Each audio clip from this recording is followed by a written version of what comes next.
আসসালামু আলাইকুম সবাইকে, শুভ সকাল। আমি আজকে সকালে উঠে আমার ছোট ছেলেকে স্কুলে দিয়ে আসলাম। দিয়ে এসে আমি ভাবলাম যে এই সাথে আমি একটা কাজ করে ফেলি, মর্নিং ওয়াকটা করে ফেলি। তো আমি লেকের পাড় ধরে হাঁটতে হাঁটতে অনেক সুন্দর সুন্দর ভিউ আমার চোখে পড়েছে। প্রথমতই চোখে পড়েছে একটা নৌকা। অনেক দিন পরে এই লেকে আমি নৌকা দেখলাম। নৌকাটা ঘাটে বাঁধা ছিল, তো আমি কিছুক্ষণ দাঁড়িয়ে থেকে নৌকা দেখলাম, কিন্তু নৌকায় লোক ছিল না। তারপরে যেতে যেতে দেখলাম একটা জাল।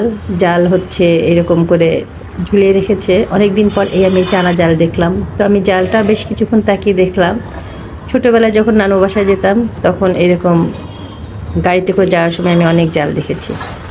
তারপরে যেতে যেতে দেখলাম যে একটা চায়ের টং ঘরে যিনি এগুলো বিক্রি করবে, বাচ্চাকে বসিয়ে রেখে এগুলো আস্তে আস্তে বাসা থেকে নিয়ে এসে সাজাচ্ছে, কারণ পাশেই তার মনে হয় বাসা। তো দেখতে দেখতে আমি বাড়ি চলে আসলাম। আর এই সুন্দর সুন্দর দৃশ্যগুলো আপনাদের সাথে শেয়ার করলাম। কেমন লাগলো আমার ভিডিওটি